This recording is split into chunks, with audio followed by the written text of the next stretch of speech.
మీరు ఎప్పుడైనా ఎవరికైనా ఏదైనా దానం చేసేటప్పుడు పొరపాటున కూడా ఇలా అనుకుని దానం చేయకండి. ఎన్నో ఏళ్ల క్రితం ధర్మవర్మ అనే రాజు ఉండేవాడు. అతని రాజ్యంలో బంగారానికి, ప్రజలు తినే ఆహారానికి కొరత లేకుండా ఉండేది. దాంతో ఆ రాజుకి చిన్నగా గర్వం పెరగసాగింది. నాలాంటి దానశూరుడు ఈ భూమి మీదే లేడు అని ఎప్పుడూ చెప్పుకునేవాడు. ఒకరోజు రాజు వేటకు వెళ్లి అడవిలో దారి తప్పి దాహంతో కుప్పకూలిపోయాడు. కొంతసేపటి తర్వాత అతను కళ్ళు తెరిచేసరికి అతను ఒక విచిత్రమైన లోకంలో ఉన్నాడు. అది యమలోకం. సింహాసనం పైన యమధర్మరాజు, పక్కనే చిత్రగుప్తుడు.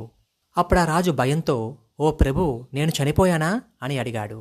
అప్పుడా యమధర్మరాజు చిరునవ్వుతో, లేదు రాజా, నీకు ఒక పాఠం చెప్పాలని ఇక్కడికి తీసుకుని వచ్చాం అని చెప్పి చిత్రగుప్తుడి ద్వారా ఒక దివ్య అద్దాన్ని చూపిస్తాడు. ఆ అద్దంలో ఇంతకు ముందు రాజు చేసిన వేలాది దానాలు కనిపించాయి. కాని ప్రతి దానం పక్కన ఒక నల్లని నీడ నిలబడి ఉంది. అది చూసి రాజు ఆశ్చర్యపోయాడు. వెంటనే ఆ నీడ ఎవరిది అని అడిగాడు. అప్పుడా చిత్రగుప్తుడు, ఆ నీడే నీ గర్వం. ఆ నీడ నువ్వు చేసే ప్రతి ఒక్క దానం యొక్క వెలుగును కప్పేస్తోంది అని చెప్పగానే ఆ మాటలు విన్న రాజు ఒక్కసారిగా ఉనికిపోయాడు. అప్పుడే ఆ అద్దంలో మరొక చిన్న వెలుగు కనిపించింది.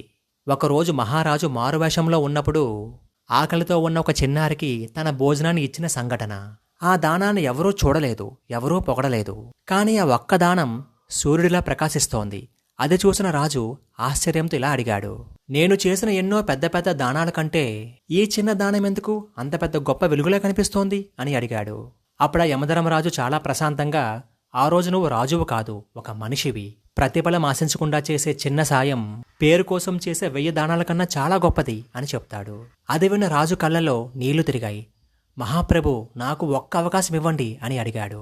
ఆ మాట విన్న యమధర్మరాజు చిరునవ్వుతో, అందుకే నిన్నిక్కడికి తీసుకుని వచ్చాం అని చెప్పగానే ఆ రాజు ఒక్కసారిగా అడవిలో మేల్కొన్నాడు. ఇది నిజంగా కల లేక యమలోక దర్శనమా? ఆ రాజుకి అర్థం కాలేదు. కాని ఆ రోజు నుంచి ఆ రాజు రహస్యంగా దానాలు చేయడం మొదలుపెట్టాడు. ప్రజల మెప్పు కోసమో దేవుని కృప కోసమో కాదు, తన మనసు చెప్పినందుకు. అప్పటినుంచి అతని రాజ్యం మరింత సుభిక్షంగా మారిపోయింది.